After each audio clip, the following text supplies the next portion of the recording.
مشرکین مسلمانوں کو حقارت سے دیکھتے، مسلمان صبر کرتے، وہ مینٹلی ٹارچر کرتے، مگر اہل ایمان صبر کرتے رہے۔ اب انہوں نے حدیں پار کرنا شروع کر دیں، حقارت اور مینٹلی ٹارچر کرنے کے ساتھ ساتھ فزیکل ٹارچر اور مار کٹائی شروع کر دی، مگر ایمان والوں نے بھی صبر و شکر کی انتہا کر دی۔ 11 years of torture inside their prison. And every single one of you is here that's over 11 years. Like, cherish your moments with your parents, bro. You should see the video, akhi. The video should bring tears to your eyes, akhi. But this is what's happening to the Muslims. All because they believe in La ilaha illallah.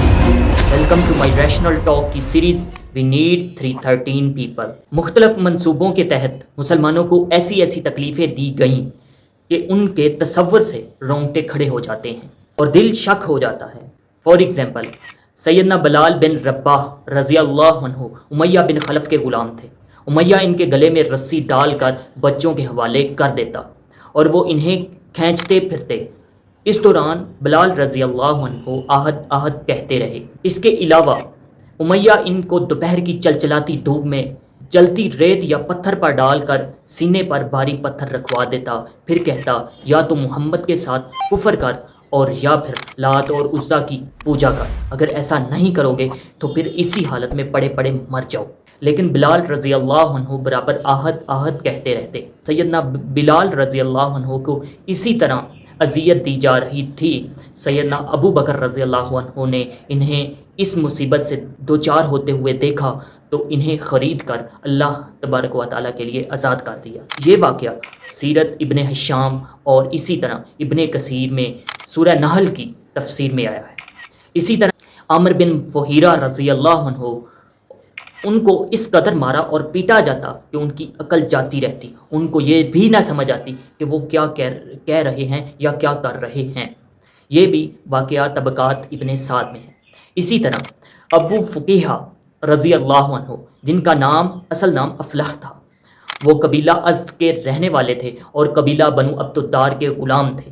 ان کے پاؤں میں لوہے کی بیڑیاں پہنا کر دوپہر کی چلچلاتی دھوپ میں لایا جاتا اور کپڑے اتار کر تپتی ریت پر پتھر پر لٹا دیا جاتا اور اوپر اتنا بھاری پتھر رکھ دیا جاتا کہ وہ ہل بھی نہ سکتے تھے، اور اتنی دیر میں اذیت میں رکھا جاتا کہ ان کی عقل جاتی رہتی، اپنی عقل کھو بیٹھتے۔ انہیں مسلسل اسی طرح اذیت دی جاتی رہی، یہاں تک کہ دوسری ہجرت حبشہ ہوئی اور وہ بھی ہجرت کر گئے۔ ایک بار اسی طرح ان کے دونوں پاؤں کو رسی سے باندھ کر انہیں گھسیٹتے ہوئے لے جایا گیا اور جلتی زمین پر ڈال کر اس طرح ان کا گلا گھونٹ دیا گیا گویا کہ وہ مر گئے ہیں۔ اسی دوران سیدنا ابو بکر رضی اللہ عنہ وہاں سے گزرے تو انہیں بھی خرید کر اللہ کے لیے آزاد کر دیا۔ یہ بھی واقعہ اسد الغابہ میں موجود ہے۔ اسی طرح مشہور صحابی حباب بن ارت رضی اللہ عنہ زمانہ جاہلیت میں قید ہو کر آئے تھے۔ انہیں بنو خزاعہ کی ایک عورت ام انمار بنت سبا نے خرید لیا تھا۔ یہ لوہار تھے۔ جب مسلمان ہوئے تو ان کی مالکن لوہے کا جلتا ہوا ایک ٹکڑا لے کر آتی اور ان کی کمر پر ڈال دیتی تاکہ وہ محمد صلی اللہ علیہ وسلم کے ساتھ کفر کریں، مگر اس سے ان کا ایمان اور بڑھ جاتا۔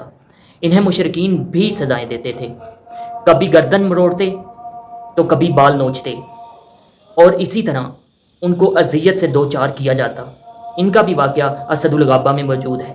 سیدہ زنیرہ رضی اللہ عنہا ایک رومی لونڈی تھیں۔ وہ مسلمان ہوئیں تو انہیں اللہ کی راہ میں اس قدر تکلیفیں دی گئیں کہ وہ اندھی ہو گئیں۔ اس پر ان سے کہا گیا کہ تمہیں لات اور عزا کی مار پڑ گئی ہے۔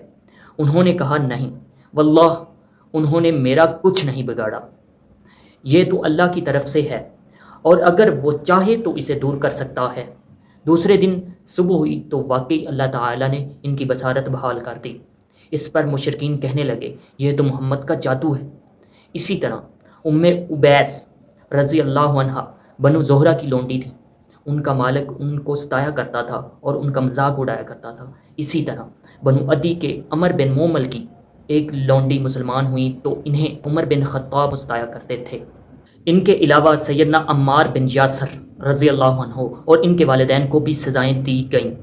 یہ لوگ بنو مخزوم کے حلیف تھے جن کا ایک سردار ابو جاہل تھا۔ چنانچہ اس کی سرگردگی میں قبیلے والے ان کو سخت دھوپ کے وقت باہر لے جاتے اور گرمی میں تپاتے۔ اسی حالت میں رسول اللہ صلی اللہ علیہ وسلم ان کے پاس سے گزرتے تو فرماتے، آل یاسر صبر کرنا، تمہارا ٹھکانہ جنت ہے، اے اللہ آل یاسر کو بخش دے۔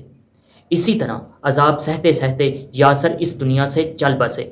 اسی طرح سیدنا عمار رضی اللہ عنہ کی والدہ کا نام سمیہ بنت خبات تھا۔ وہ ابو حذیفہ مخزومی کی لونڈی تھیں، بہت بوڑھی اور کمزور ہو چکی تھیں۔ انہیں کم بخت ابو جہل نے شرمگاہ میں نیزہ مار کر شہید کر دیا اور یہ اسلام کی سب سے پہلی شہیدہ تھیں۔